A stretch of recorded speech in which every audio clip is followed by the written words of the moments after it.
ng mensahe sa mga oras. Lord, salamat po sa mga testimony. Tunay, Panginoon, na kasama ka natin sa aming mga buhay. Thank you, Lord, for your unfailing love. At sa katapatan mo, for your faithfulness sa buhay po ng iyong mga ikot ng iyong mga anak. Bibigyan po sa atin, Lord, na encouragement sa aming buhay. Para mas patuloy pa kami mag-ikot po sa iyo. Salamat po, Lord. Tunay po, Lord, na hindi po kayo nagbabago.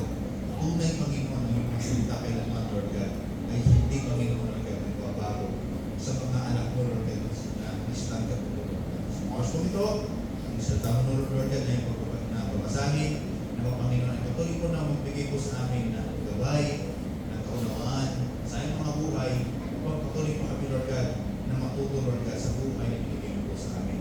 Salamat po sa Panginoon Jesus.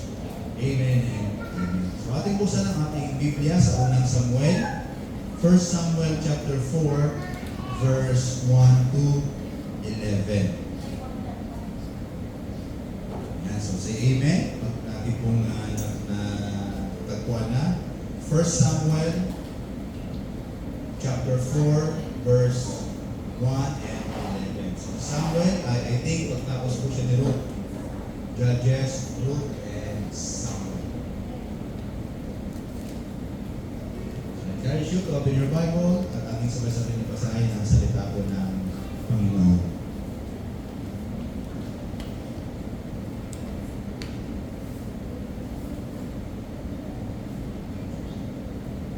Are you there? Amen. Sige po, ating basahin ang salita ng Panginoon. 1 Samuel chapter 4, verse 1. Sabi rito, sa NIV or New International Version, now the Israelites went out to fight against the Philistines. The Israelites camped at Ebenezer and the Philistines at Aphek. The Philistines deployed their forces to meet Israel.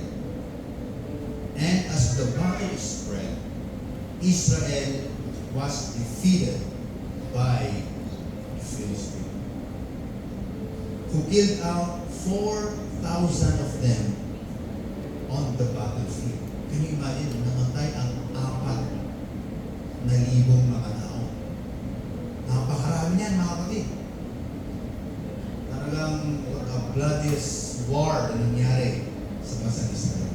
When the soldier returned to camp, the elders of Israel asked, "Why did the Lord bring defeat upon us today for the Philistines? Let us bring the ark of the Lord's covenant from Shiloh, so that it may go with us and save us from the hand of our enemies." Verse 4 said, "So the people sent men to Shiloh, and they brought back the ark of the covenant of the Lord Almighty, who is enthroned between the cherubim. And Eli's two sons, Hophni and Phinehas, were there with the ark of the covenant." When the ark of the Lord's covenant came in the camp, all Israel raised such a great shout that the ground shook. Hearing the uproar, the Philistines asked, "What's all this shouting in the Hebrew camp?" When they learned that the ark of the Lord had come into the camp, the Philistines were afraid. "A God has come into the camp," they said. "We're in trouble. Nothing like this has happened before. Woe to us! Who will deliver us from the hand of these mighty gods? They are the gods who struck the Egyptian with all kinds of plagues in the desert." Verse 10 said, "Be strong, Philistine, be men, or you will be subject to the Hebrews as they have been to you. Be men and fight." Verse 10 said, "So the Philistines fought, and the Israelites were defeated. Every man fled to his tent. The slaughter was very great. Israel lost 30,000 foot soldier. Kanina, 4,000 lang. Pero ngayon, grabe, hindi lang na triple. Ilan yun? 30,000 foot soldiers ang namatay sa kanila. Verse 11 said, the ark of God was captured, and Eli's two sons, Hophni and Phinehas, died. Hallelujah. Grabe. What disaster sa panahon ng bansang Israel itong kwento na ito. Grabe yung sitwasyon nila. So, nung po ako'y high school, mahilig po ako sa mga pinagtanungan namin sa probinsya talaga. Is not of talaga ng PBA. Di ba? Siguro, wala naman siguro itong hindi talaga kinakasabikan ang PBA. Noon, ang panahon namin, no, grabe talaga PBA noon. Lalo na yung Grand Slam ng Alaska. Mga favorite namin ng mga players sila, Johnny Barrientos, di ba? Okay, guys, sila Jude Limpog, di ba? Sila Jonas Timosa, the Mr. Fourth Quarter Man. Kung kailan, fourth quarter kung gumagaling sa mga 3-point, no? Pero, isa lang sa napapansin ko sa mga PBA noon, napapansin ko rin yun, na pag nagkaroon ng substitution, meron silang ginagawa. Yung free throw. Anong ginagawa nila? Meron silang ginagawa, di ba? Yung parang, nagsasabi ko sila na napakarami. Ano ko, hindi ko maintindihan yun. Pero yun pala, parang, ibig sabihin pala na, kung may ginagawa nila yun, para swerte sila sa laro, di ba? Hindi sila matalo, di ba? Parang yun, parang yung mga tindero sa mga bangketa sa Pilipinas, pag pumili ka, yung pera mo is 50, pinapalo doon sa mga di ba? Parang mga lecture pa para gumagano yung mga bibili. Ayan. So yun yung mga yun yung implikasyon pala ng parang semi-orasyon, di ba? Na manalo sila. So, until now, may mga gumagaya pa rin ng mga new PBA player ngayon. Pero noon, halos karamihan ng mga player noon, ganun ginagawa nila. Pero ang ibig na sabihin pala noon ay para swerte sila, gumanda yung kanilang mga tira, yan ibig sabihin noon. At alam mo rin nung high school ako, meron akong cross noon na niyon yung cross yun eh. Nabinilang lola ko sa Manawag. Tinatapak mo sa ilaw. Tapos nila mo sa dilim, nag-iwan din. Meron ko ng cross noon. At alam niyo po yung cross na yun, gusto ko siyang pailawin kasi nga, pag yan pumunta ako sa dilim, feeling ko safe na safe ako naman. I have that kind of mindset na itong cross na to, walang demonyo na makakalapit sa akin. Ganun yung aking kaisipan. Walang anumang klase ng demonyo ang aswang na wala ko sa'yo. Kasi nga, nangiliwanag yung cross ko. Kaso nga lang, lagi akong lasing noon. Diba? So, you know what, nakakatawa no, yung tayo mga Pilipino, lahat naman tayo mga pinanggalingan, sabihin natin mga background or mga superstitious belief na minsan, even tayo minsan, no, ay nagagawa din, especially nung di pa tayo nakakilala talaga sa Panginoon. Di ba, nila sa pagiging driver, di ba, may mga rosary doon, bago muna, hinihi ko muna yung rosary, di ba? Ano tinalaman nun, di ba? Kaya sa mga buto, naglalagay ng mga rosary dito, baka sumabit mo yung mga pagligo mo sa kaliwa, sumabit mo yun sa ano, kung ano mangyari, di ba? Magpas-paralis ka. There is a natural for us as a Filipino na meron tayo parang ganun something na hinahaplos, di ba? Hinahawakan o hinahalikan man na para bang masabi natin na, oh, this is my day. May the Lord bless me today. Di ba? So, minsan nakakatawa yung mga ganung mga bagay na isa parang wala naman ang connection. Kasi ito naman, kahit na ganung palo mo doon sa mga palintan mo, may panahon talaga na matulad ng genta, di ba? Tama, di ba? Hindi pwedeng gano'n yun. So, kailangan, ganun ka muna siguro sa marketing strategy. Even sa mga Kristiyano mga kapatid, ay nagiging ganyan din minsan ang nagiging pananaw ng karamihan ng mga Kristiyano. Yes, kumati na ng church. Sinabi nila na they confess already that Jesus is their Lord and Savior. But the way they receive their faith ay minsan iba yung nagiging kanilang pananaw along the way. Kumbaga, they think, I have already a Bible. I'm going already to church. I already active in the ministry. Para bang itong mga bagay na ito minsan, dahil ito yung ginagawa natin, para bang ito na yung nagiging implikasyon sa atin na pagpapalain ating hihiling sa Panginoon ay mapilis niya na ang sasagutin. Diba? Para bang, Lord, I've been in the ministry for the past 2 years, so Lord, you will answer already my prayer. Para minsan tayo ay, even Christian na, meron pa rin ganyang klaseng pananaw. Maraming mga nag-aakala mga kapatid na automatic na agad ang pagor ng Panginoon once we accept the Lord as our Lord and Savior sa ating mga buhay. Maraming nagsabi na naghahaka-haka na pag siya ay naglingkod sa Panginoon, his life become already smooth and okay na. In fact, marami pong nakita mga kapatid na tapat talaga sila sa pagbibigay. Kagaya nga po yung ninong ko sa Mikaway, ninong namin ni Samonin, no? Hindi namin alam, ng COVID. Napaka-supportive po yun na lingkod ng Panginoon. Ang pinaka talagang foreign servant. Para siya si Kuya Ate Tingnan. Kung ano yung mga hindi nakikita ng mga tao, yun yung ginagawa niya. Si Ninong Nes. Napaka-supportive ko lang. Alala ko lang, pag kami humahayo, pero yung order po yun na order lang po yun ha. Usually, alaman ng order, mga 5 lang. Alam niyo ba, nakakasya 10 doon. 60 kami, yun yung ginagamit. But you know what? May mga trials na sila dinaanan, may mga pagsubok sila, pero patuloy lang sila na ipapagamit sa Panginoon. Then nga po ng last COVID na mga namin. And, napakatanong din sa amin, bakit gano'n? Sometimes hindi ganyan talaga kalooban ng Panginoon eh. One thing that we need to understand is to trust the Lord. So, kapatid, minsan, yung ating ginagawa sa Diyos, yung ating ibig sa mga paglilingkod, ay minsan ay hindi yun yung garantiya na talaga tayo pagpapalain ng Panginoon. Pero mga kapatid, ang hinahanap talaga ng Panginoon ay hindi naman talaga religious activity lamang or religious entitlement or yung mga external na ginagawa natin. You know what? One thing that the Lord want us, God want to see in us is yung ating pagpapasakop sa Kanya.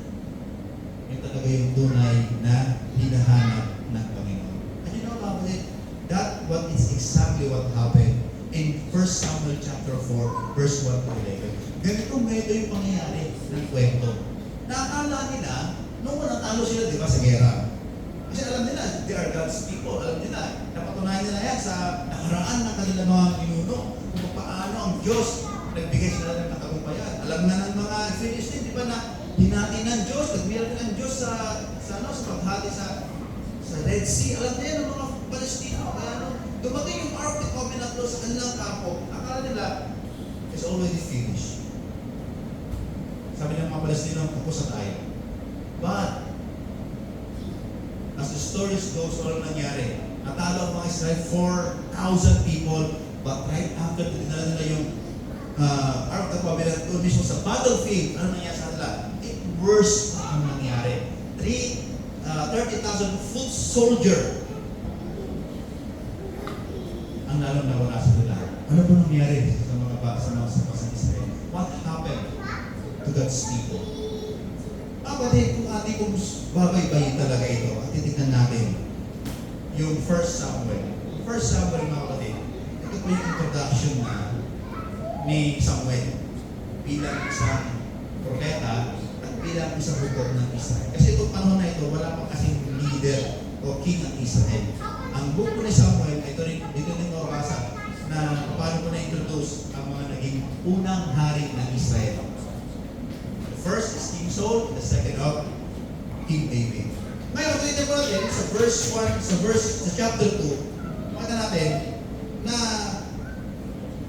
ang bansang Israel ng ito, they are really spiritually bankrupt. Ang Israel is spiritually bankrupt na wala na sila pagkakilala sa Panginoon Diyos. Malayo na sila sa kalooban ng Panginoon. Yes, alam ng mga tao sila ay Israel, pinili ng Diyos, pero yung kanilang estado ng panahon ngayon ay sadyang malayo na sa Diyos. Kumbaga, backslider.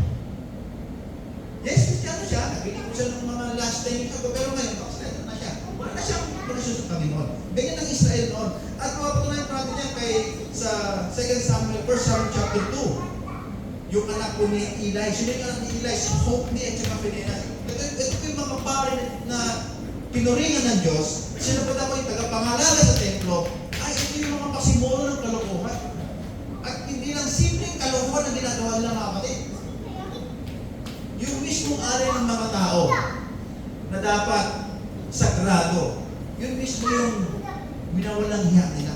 Halimbawa, mag-aalay yung isa, ang usapan is, meron talagang parte ang mga pare sa mga bawat alay ng mga Israel. Ang problema sa kanila, hindi pa natatapos yung pag-aalay, hindi pa natatapos yung rowing pa lang, kinukuha na yung parte.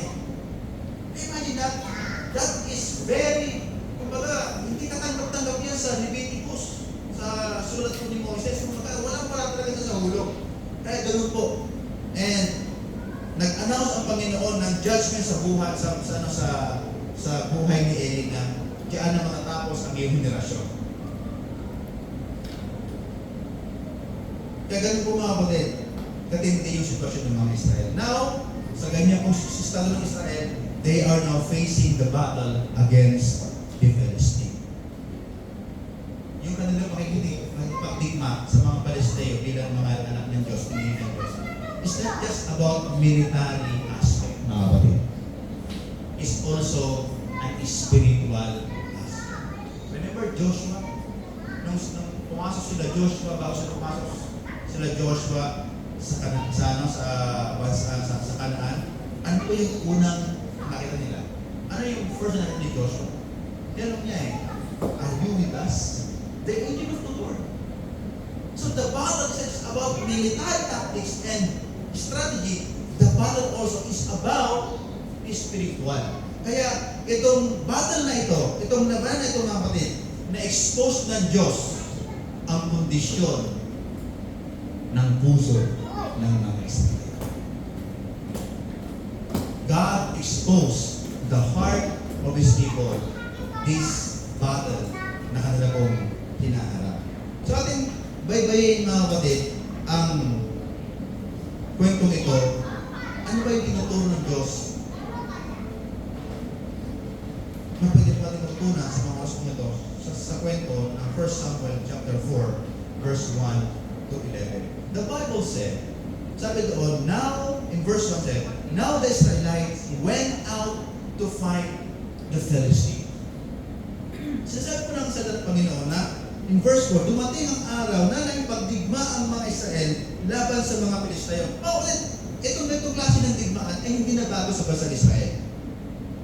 Bago pa sila pumasok ng promised land, yung kanilang pakikibaka sa ibang mga hindi manampalataya o sa ibang mga nandun pa sa loob ng promised land, hindi na bago sa kanila. Pero meron tayong isang bagay na mapapansin sa bersikulo nito na hindi nagagawa bago sila makipagdigma. Joshua, bago siya makipagdigma, anong ginawa niya? Consecrate yourself 3 days after, di ba? So bakit ayaw makikipagdigma sa isang bayan na mas malakas sa atin? So they have a spiritual preparation. Pero dito, ating makikita, sabi doon, dumating ang araw, ibig sabihin, time will come, na ang mga Israelite, nakikipaglaban na sa kanilang mga kaaway, na wala man lang spiritual preparation. Na wala man lang paghahanda spiritually. Na wala man lang kung tatanong, Panginoon, mananalo ba kami ngayon? Panginoon, anong dapat namin? Wala man lang gano'n na ginagawa ang mga Israelite. Nasanay na sila kaya dumating ang araw na nakipagdigma ang mga Israelite laban sa mga Palesteo. Parang sinasabi ng Biblia na dumating yung time ng mga Israelite, hindi na sila naging kwa sa Diyos. Siguro nasanay sila na lagi silang panalo. At tuloy sa point na, kaya namin yan. Wala na yung, Lord, this battle is for you. Lord, ang laban na ito ay hindi ko laban because you said in your word, you will fight against us. Wala yung ganun tema. So, ano nangyari? Sabi doon, they went out to fight. Dito makita natin, ang Israel, nang ibaglaban na sila, hindi na dahil ito ay gusto ng Panginoon, dahil sa kagustuhan na nila. They are now making their own decision. So what happened in verse 1 and 2? Ang resulta? They lost 4,000 soldiers. Why? Because they wanted God's power without God's presence. Gusto nila na meron silang kapangyarihan ng Panginoon, pero ayaw naman nilang manatili sa presensya ng Panginoon. They failed to do the very first thing that they need to understand as a God's people, as bilang isang bayan ng Panginoon. Kasi nga, di ba? Kaya nga sila covenant people meron silang kasunduan sa Diyos. Kumbaga, lahat ng gagawin ninyo, kailangan naaayon saan? Sa kasunduan. Ngayon, nakipaglaban sila. Wala man na sila magtatanong. Parang minsan sa mga bata, pero sa mga anak ko naman, minsan si Pay lang yata yun, na hindi nagpaalam, hindi nag-text, gabi na, nasaan na? Parang siyempre kayo mga bako na saan, pumili sila ng mga 6, mga 7, pero yung 7:30 to 8, wala pa rin. Aba, nasaan na? Ay, ang kasunduan, pag kayo nasa labas, o kayo pupuntahan kayo, i-inform nyo kami. Ano ang mangyayari? Siyempre, magagana ng magulat, tama ko ba? Buti sana kung kami ay napagaling na magsalita ng Korean, ay hindi pwede kami tumawag. Hindi ganyan, di ba? Problema, pag tumawag kami, yung ba sa'yo? Yun na yun. Yung ba sa'yo? Di ba? Imagine, Israel violate the first move that they need to do. Yan. Ay ang dapat paglapit mo na sa Panginoon. Kasi bakit? Ano gusto ng Israel? Bigyan sila ng Panginoon ng Diyos, pero ayaw na nila manatili sa presensya ng Panginoon. Kaya ano po yung nangyari? Natalo ko sila. Yung lahat nila. Natalo ko sila ng ilan? 4,000 soldiers. At ito yung maganda naman. They asked, why the Lord defeat us? Bakit tayo binayaan ng Panginoon na matalo ng sa mga Palestine? Ito tanong. Sino po ang matanong nito? The soldier, the general, hindi po. Ang mga elder. Kasi wala pa silang hari itong panahon to. So the elder is the one who doing the military command. Sila yung mismo nagbibigay ng direktiba sa mga militar. Itong mga elder na ito is composed of different tribes. Kasi nga ang bawat tribo ay meron po silang isang elder doon na kinikilala. Diba? The tribe of Benjamin, the tribe of Reuben, meron po yung mga elder. At itong mga elder na ito, sila yung nagsasama-sama at sila yung tanong, Lord, bakit? Natalo kami sa mga oras. Dapat doon pala, nag-repita sila Meron po tayong maling ginawa. Dapat doon pala, alam nila, hindi tayo nakapag-pray. Di ba? Dapat doon pala, kasi yung casual mo na 4,000, dapat malaki ng reflection yan. Pero ano ba yung ginawa nila? Instead po na sila ay mag-repent, instead po sila ay mag-seek sa Panginoon, instead po sila ay manalangin, ano yung ginawa nila? What they did is, ano yung desisyon? Let us bring the ark. Imagine. Teka lang. Nasaan ba ang Ark of the Covenant? Yun na time. Nasa lugar ng Shiloh. At ang Ark of the Covenant ay nasa loob ng tabernacle. Tama mo ba? Tabernacle is a place of worship, a place that we seek the Lord, a place in which you can go there and ask guidance of the Lord, His leading, and a place in which you will know the Lord more. Ang problema sa mga elder na to, wala na silang ganong spiritual awakening. Kinuha nila yung ark at dadalhin daw sa battlefield. Kasi nga, meron silang kaisipan na pag ang Ark of the Covenant ay kasama nila, mananalo sila. Kaya mga kapatid ko po kinuha yung title na The Lucky Charm Didn't Work. Ibig sabihin mga kapatid, dumating sa punto, itong mga Israelite na ito, na ang tingin nila sa The Ark of the Covenant ay para sa isang lucky charm na pag nandoon sila, we will won the battle. Ano po yung nangyari?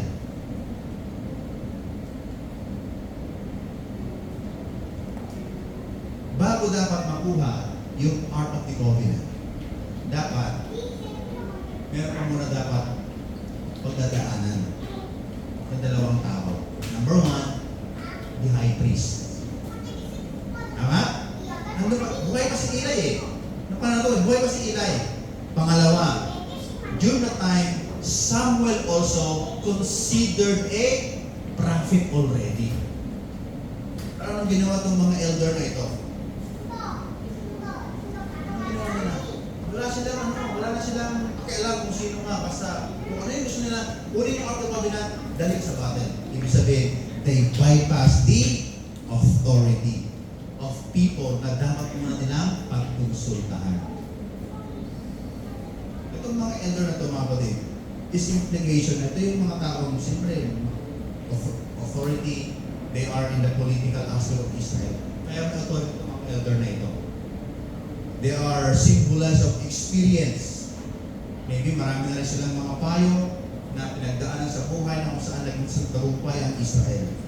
Pero mga kapatid, dito po atin makikita na in spite of their experience and authority, pag hindi niloob ng Panginoon at hindi mo inalam ang kanyang kalooban, lalong mas malaki disgrasya ang mangyayari sa buhay. The same what happened to Israel. So ano nangyari? Akala nila, pag ang Ark of the Covenant nasa battlefield na, nasa team nila, ano sila? In fact, hindi. Mas malaki ang nawala sa kanila.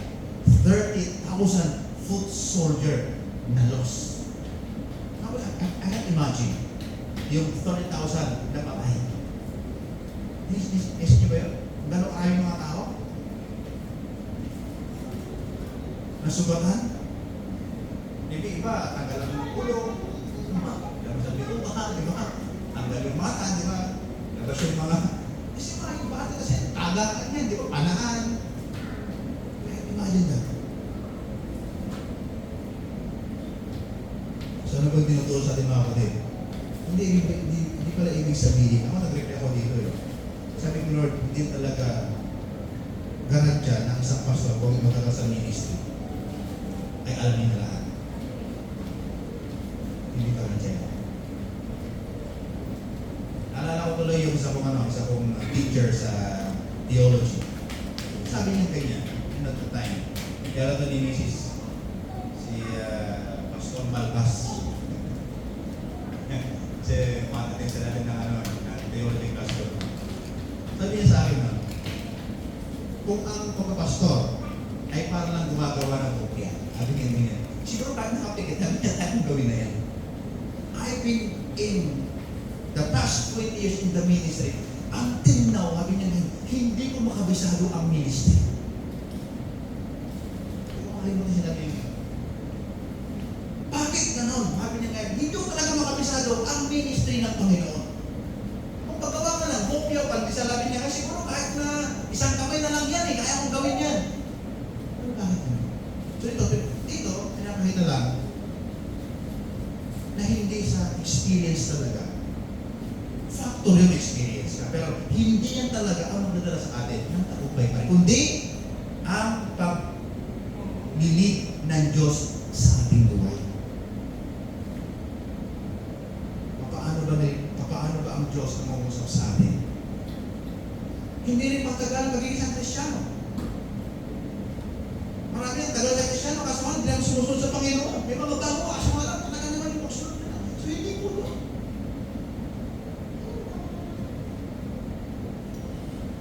So dito, pinapakita na, hindi po itong mga elder na ito, they are full of experience. Dahil na nila kukunin yung Ark of the Covenant at dalhin doon sa gitna ng labanan na hindi man na insulta ang mga priest prophet para sabihin nila, before we get out of the covenant, can you help us to please pray for us? Ang ating bansa ngayon ay nahaharap sa matinding labanan.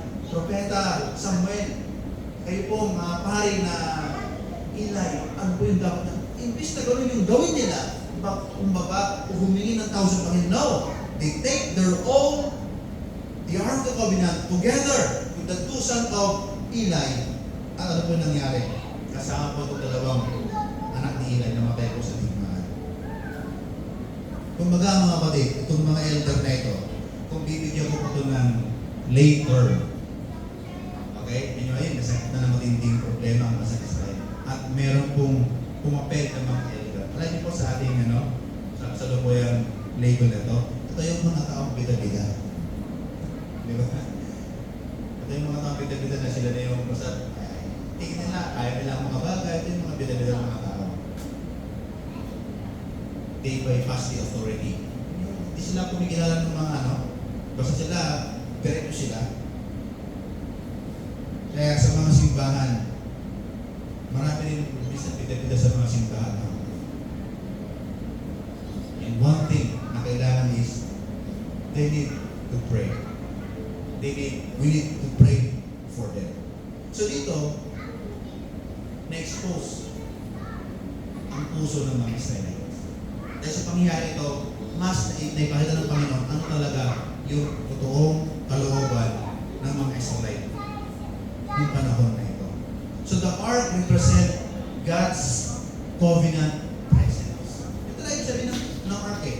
Ay, ibig sabihin talaga ng ark, the covenant is presensya yan ng Panginoon.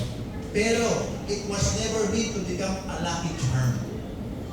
Kasi dumating sa point na yun yung naging panahon ng mga Israel, God wanted God's power without submitting to God's authority. Gusto ng mga Israel na sila ay bigyan ng Diyos ng kapangyarihan, pero ayaw naman nila mag-submit sa kalooban ng Panginoon. Yung mangyari yan. Before we have God's power, we need to submit first ourselves to the Lord. We need to humble ourselves to the Lord. Ito po yung nangyari sa basang Israel. Nakala nila, pag sila ay nakuha na yung Ark of the Covenant in the midst of the battle, oy, panalo na kami. Minsan ba meron tayong ganyan, ako, meron po ako ngayon, so, wala isuot. Kasi, ang ganda kasi, galing kay Ina to eh. Itong daw itong, dito. Diba? Alam nyo na palagi ko dito, with God, all things are possible. Bakit? Di ko alam. Gusto siya isuot. Maybe, hindi siguro para maging makapangyarihan ako, di ba siguro gano'n? I want to remind myself that with God, all things are possible. Especially po ating kawalan, ating simbahan ngayon, meron po tayo nagdaanan. Now, si Pastor, I see. Ako rin ako-overwhelmed. Sabi ko, Lord, ito nang parang hindi matapos-tapos yung aming gera. Diba? Ang ating simbahan na nasasatla sa iba't ibang klaseng mga sitwasyon, di ba? Kaya nung nakita ko to, actually matagal na to eh, nakita sabi ko, with God all things are possible. Lord, you will remind me. Hindi ko nakikita ang lahat. Hindi ko magagawa ang lahat. Pero Panginoon, ikaw na aming sinasamba. Ikaw na aming Diyos na pinagigilwan. Ayaw mong gawin ang lahat ng bagay na ito. I remind myself. Sabi ko, Lord, may katapusan lahat ng bagay. Kasi bakit? Ikaw din ang magkatapat. Lahat ng bagay may katapusan lahat. Ipapakita mo ang iyong kapangyarihan sa mga kalagitnaan. Who you are. How powerful you are. How great you are.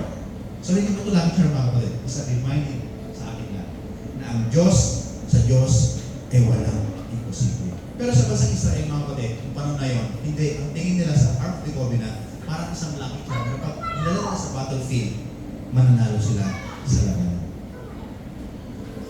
Parang ito yung mga klase ng mga Kristiyano na nag-wear sila ng mga cross pen na sila, mga cross earrings, lalagay pa sila ng mga damit. Para kumain nag-wearing ng ganyan, nga sila ng mga biblical quotation, pero wala naman silang desire na sundin at gawin ang kalooban ng Panginoon. Yet they don't have the desire to worship and honor the Lord. Kaya kanina habang po minimilit ko po ito, isa po yung bagay na kumahal sa akin, especially sa ating pag-post sa social media. If we post something verse in the Bible, see to it, that verse is stick to you. Hindi lang dahil sa akong ganda ng background, Yung may post na sa FB. The Lord is good. Post ko nga. Don't take the word of the Lord lightly. Take it seriously as God is the one who's speaking to us. Kaya kung binaba ko mag-post ng mga Bible verses, yung mga kasamang pastor, grabe, araw-araw. Kasi meron mga daily bread devotion. Ako hindi ko gano'n. Pag nag-post ako, itong word of God na to, nangusap talaga sa akin. God inspired me that specific verse in the Bible.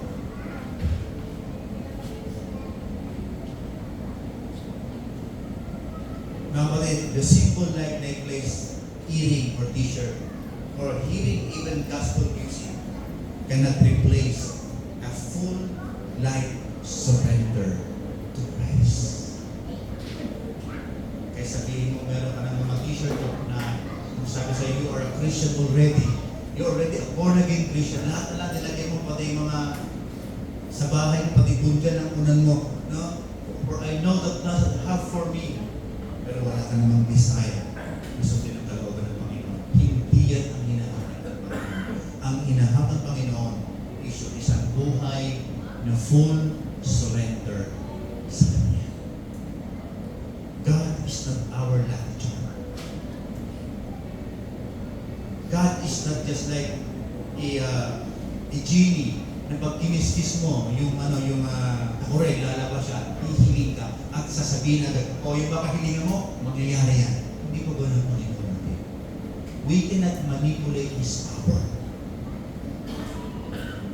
But rather, nasa Panginoon, submit to God. Full-heartedly, without hesitation. Ganyan po yung nangyari sa mga Israel. They relied on the ark instead relying to the one who gave the ark. Parang ikaw yung nagbigay, ikaw yung nawala sa eksena. Parang gano'n, di ba? Ikaw yung lahat ng nag-provide, tapos ikaw yung hindi isinama. Parang yan na gano'n, di ba? Ikaw yung gumawa ng lahat ng paraan para magbalain ng mga tao, tapos ikaw pa yung hindi kinilala. Parang hindi maganda. Ito yung nangyayari sa mga Israel. Mas kinilala nila yung object kaysa yung nagbigay ng object. So sometimes we ask what religiously activity will solve the problem. Parang minsan gano'n tayo. Lord, problema ko. I pray. Sa Panginoon Jesus, mangyari yan. No.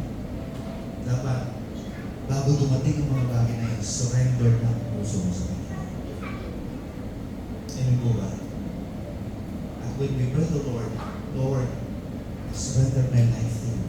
He is my support. It's like Ate B. Ate B, lagi sabi sa akin, Pastor, gaya nung sinabi niya sa akin na tumawag ka naman ng ospital. Siyempre, grabe. We know the situation of Ate B. Kung anong sabihin ng doktor. Alam mo na Ate B? Lord, sana yung kaya ko lang ang marinig sa doktor. Hindi ko natin pray. Lord, naman yung makikita ko yung kaya ko lang dalhin. Hindi sabi natin na, Lord, paghimala ka naman! Parang maabot natin yung ganyang sitwasyon, mag-tunta din sa sitwasyon ng Panginoon. Ibig sabihin, nahin mo na ma-experience ang Panginoon. It's hard. Kaya nasa Panginoon, rather than doing religious things, submit our heart, our whole being sa Panginoon. Instead na, Lord, pwede ba gawin mo to? Rather than, Lord, I'm coming to you, repenting my whole heart, whole being, Lord. Malapit po ako sa iyo, Panginoon. Pero ako ngayon. There's something wrong in me, Lord. Forgive me. Seek the presence of the Lord. So what happened to the Israelites? Doing their own ways. Ano po yung nangyari sa lahat? Doing their own ways. Their own thinking, their own strategy. Ano po yung nangyari? Lalo pong lumala ang problema. Amen? Akala nila, pag nandun na yung Ark of the Covenant sa kalagitnaan ng kanilang, sa kalagitnaan ng war, akala yun yung maglang magiging swerte na, no? Mas lalong lumala ang problema. They simply misuse the Ark of the Covenant. Hindi naman yan na-misuse ang the Ark of the Covenant. Ano po nangyari? They replace a relationship with God by trusting religious sin. They replace relationship with the Lord with the religious sin. Kapatid, kahit ako may Bible, o amen, Bible, walang kwenta ito kung hindi ko rin ginagawa ang sinasabi sa tanong ko.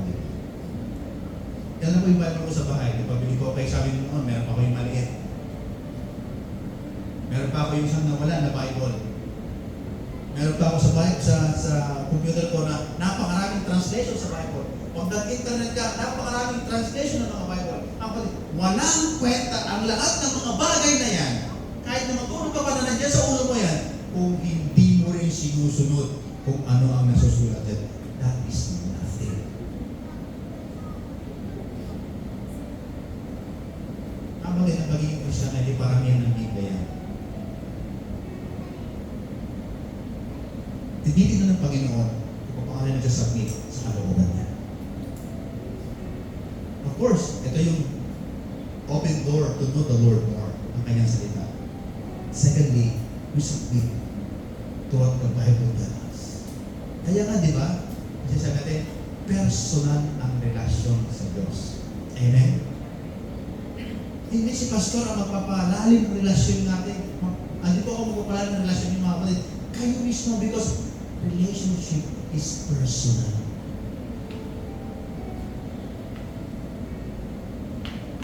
Ito lang yung ginagawa din na kakaisa lang tayo. Publicly, we are worshiping the Lord. We are declaring God's goodness. Ito po yung sama-sama ating pagsamba sa Panginoon. Kasi bakit? Iisa naman talaga tayo lang tinatawagan. Pero, in the personal and private place, nandoon na yun. Kung paano mo na pinikilala ang salita ng Panginoon. So mga slide natin, they replace relationship with God by trusting religious symbol. Ano yung mangyari? Sa verse 4, basahin natin. Ng 1 Samuel chapter 4. Ano pa nangyari sa verse 4? Sabi doon, when the people sent men to Shiloh, and they brought back the Ark of the Covenant of the Lord Almighty, who is enthroned between the cherubim. And Eli's two sons, Hophni and Phinehas, were there with the Ark of the Covenant. Ito, verse 7. When the Ark of the Lord came into the camp, ano nangyari? All Israel raised such a great shout that the ground shook. Grabe, kumbaga yung dumating na yung Ark of the Covenant, parang maybe nagsigawan sila, di ba? Maybe siguro nagtalunan or nag-ingay sila. The Bible describes na halos, di ba? Yung lupa raw ay ma-shake na. Gumalaw na yung lupa sa lakas na kanilang ingay. Pero one thing na nakalugod dito, Israel shouted loudly na parang masushoot na yung ground. And even the Philistine, ano yung sa mga Philistine, natakot din sila. Na meron palang Diyos sa Israel na dumating. But you know what, mga kapatid? But one thing is missing in the story. God never spoke to them. Ang ingay na. Ang sigaw na lahat. Natakot na ibig na kalaban. Pero isang bagay ang wala sa kanila. Ang Diyos. Hindi man lang ang salita. Nowadays, don't be confused with emotional excitement with God's approval. Minsan ang panalangin, hindi naman palakasan. Minsan ang ano yung panalangin na sa puso mo, ito pa yung powerful. Minsan ang pagsama sa Panginoon, hindi pa ilayan. No? Malakasan. Hindi doon. May isang talaga, ibang churches, ganda naman ang person worship nila. Grabe talaga sila mag-worship. Sometimes parang nakakatrank pa tayo lang. Talagang grabe marami siguro ang Panginoon sa buhay nila. Yes. Tandaan natin, unless ang Diyos ay mangusap, yun ang pagtutuong pagsamba. Amen po ba? Kahit na ikaw ay mag-worship dito, kumanta ka ng mga worship song, kung walang pangungusap ang Diyos sa buhay mo, baliwala ang lahat ng bagay na yan. Ibig sabihin, nagsayang lang tayo ng oras, nagsayang lang tayo ng lakas, hindi nangusap ang Panginoon. Maybe, pwede mong sabihin, you can fake other people. Grabe talaga, post talaga to si Sister Phoebe ngayon. Diba? Post. Kasi karami siyang mag-worship. We can say that. But unless the Lord is spoke to you, yan ang masabi natin, real worship. Amen ba? Kaya dapat every Sunday, nangungusap ang Diyos pag tayo ay sumasamba natin. Amen po ba? Or bago dapat tayo sumamba, lumapit dito, pumunta dito, dapat nangusap na ang Diyos sa atin. Kasi bakit? Kung pumunta ka Sunday after Sunday at niwala man lang pangungusap ng Diyos sa iyo, I told you, mag-burn out ka sa ministry. Mapapagod ka sa pagsamba. Kasi bakit hindi ka routinary? Nakakaboring naman na sa KCPs. Parang ulit-ulit yung kanta, ulit-ulit yung sermon, yung palakpakan namin. Hindi ka nag-try. Kasi bakit? Walang pangungusap sa iyo ang Diyos. That happened to the Israel. Sigawan sila, nandiyan yung active COVID na natakot na niya ka na ng kalaban. Grabe, ano ba nangyari sa kampo ng Israelite? Kasi nagsisigawan, may Diyos na palang dumating. Pero one thing na wala, ang boses ng Panginoon.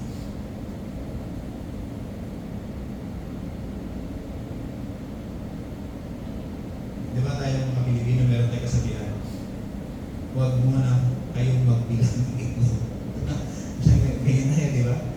Para bang parang nakikita natin na ba, hindi sure rin yung buhay ito. So, ganito, meron ng ganyan, di ba? Ang tanong, yan ba ay inaprobahan na ng Panginoon? Ha?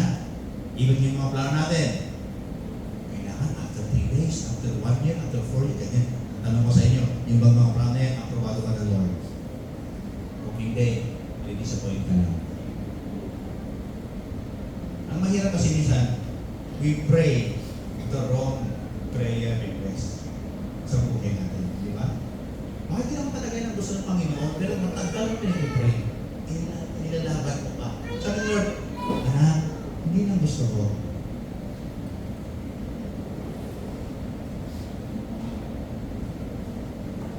Likewise, mga kapatid, religious excitement cannot replace real obedience to the Lord.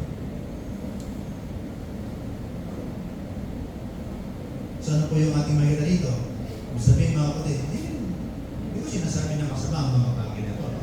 Yung pagdating ng simbahan, pag-serve, worship, service, Bible reading, prayer, all those are good. Okay po yun at nakakabuti po yun. Pero hindi yan substitute sa isang pusong sumerender sa Panginoon at hindi yan substitute para masabi natin, we are now obeying the Lord. What God wants for us is a real submission to His will and a real obedience, not external performance in the Lord. Amen po ba? Hindi po yun. Kaya maganda nga sana, bago kaya sa KCBC mga kapatid, no? Hindi mataas na standard natin kung susunod yung mga pinapatayo. Hindi po yung goal natin. That's not our goal. Kung may mga churches na, but doon ako, pastor, si ganito, pinag-drum sa, pinatayo na. Sila yun. Pero sa KCBC, kailangan maintindihan mo natin bakit natin ginagawa ito. Kasi hindi na nag-perform nito. Ayun po ba? Hindi na nag-perform. Hindi tayo nag-i-entertain ng mga tao dito. At hindi tayo ginagawa ang mga ministerial responsibilities natin para lang, grabe. Nakakatawa ako sa Panginoon. Praise the Lord. Ang ganda ng pakiramdam. Hindi po ganon. Hindi pang therapy ang mga ministry, mga kapatid. Nabasa ko sa Bible that you are good. Hindi po pang therapy. Hindi. Ang Bible at ang ministry, resulto na lang yan ng malalim mong relasyon sa Diyos. Amen po ba? Kumbaga, yan yung mga bagay na hindi mo na mapigilan na, Lord, kailangan ko talaga bumawi, kailangan ko talaga maglingkod na. Kasi bakit nag-uumako ng pagmamahal mo sa Panginoon? Ano dapat ang resulta? Hindi agad, ministry agad. Ang unawa natin, bakit na nandiyan? Kasi mahal ko ang Panginoon. Okay. Kasi masarap maglingkod at mahal ko ang Diyos. Amen. Masarap maglingkod at talaga mahal na mahal mo ang Panginoon. Kasi bakit? Number one, hindi ka magreklamo. Amen. Wala namang reklamo sa church. Wala pa nila mahal naman. Wala reklamo. Kasi bakit? Nakabawas ka, hindi. Kaya ako nandito. Kasi hindi naman para sa mga ibang mga tao. Kasi bakit? Para sa Panginoon. Mahal ko siya. Eto kaya kung minsan, pumiyok ako, mahal ko ang Panginoon. Di ba? Nagkamali ako, bakit? Ano talaga eh? Pagmamahal mo ang Panginoon, kailangan perfect ka na ba? Pero pag mahal mo sila, perfect ka na ba? Mahalaga ito. The foundation. You love the Lord. Kaya tayo naglilingkod sa Kanya. Amen po ba? So Israel thought that the ark are the guaranteed victory for them. But God was about to prove otherwise. Ano po yung nangyari sa kanila in verse 10 and 11? Nung nag-vision yung battle, what happened? 30,000 died. Namatay yung dalawang pare. Na-captured yung Ark of the Covenant. Everything Israel believed and thought that they could, na sila'y mananalo, sila'y magwawagi. The result is opposite. Isa nangyari ba sa buhay natin yan? Nakakala natin, okay na ako Lord, tama na nangyari, pero bakit opposite yung nangyari? The result of their decision are far more devastated than before. Why? Bakit? Because you cannot manipulate the will of the Lord. You cannot manipulate God. Amen? Hindi ko pwede na basta manalangin ka, ito sa mga Panginoon, Lord, ito yung panalangin ko, ito yung problema ko, please answer. We cannot manipulate God in our own hand. We see the story of the Philistine did not defeat God. Nakita natin mga in the story na hindi natalo ng mga Israelite ang mga Palesteo. Ano ginawa ng Diyos? Ang mga Palesteo mismo ang ginamit ng Diyos to judge Israel. God cared more about our obedience than our own confidence. Tingin nila kasi pag nandun na yung heart of God, manalo sila. But their confidence. Pero other way around, iba ang nangyari. Kasi bakit? Ang totoo mga kapatid, God cared more about our obedience than their confidence. But mga kapatid, if we read continually, chapter 5 and chapter 6 ng 1 Samuel chapter 5 kasi makita po natin doon, God defeat the God of the Philistines, si Dagon. Diba? Nung nakapture nila ang Ark of the Covenant, anong ginawa ng mga Palesteo? Nilagay sila sa loob ng templo ng Dagon. Ano nangyari doon? Nung unang araw, ano nangyari? Natanggal yung kamay. Yung pangalawa, natanggal yung ulo, bumagsak yung kanilang Diyos. Dito pinakita ng Panginoon na walang pwede tumalo sa Kanya. Hindi niya kailangan ng help ng tao to prove Himself, to defend Himself. God Himself proved that He is God. Amen po ba? At pinakita yan ng Diyos sa bansang Israel. The greatest strategy, not the losing of the battle, but the greatest strategy is believing, that you are possessed by God through the Ark of the Covenant. Ang the greatest na nangyari sa mga Israel, yung tragedy sa buhay nila ay hindi yung natalo sila sa laban, kundi yung iniisip nila, they have the Ark of the Covenant and they will won the battle. Yun ang nagdala sa kanila sa matinding pagkatalo.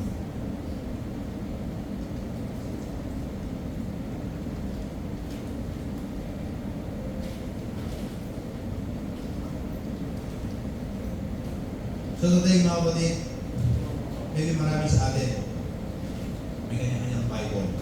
May kanya-kanyang Bible application. Pero ito lang, few of them are seeking the Scripture. Few people are allowing the Scripture to shape their lives. Many people today, they know the church. They go to the church, even involved in the ministry, and doing the ministry.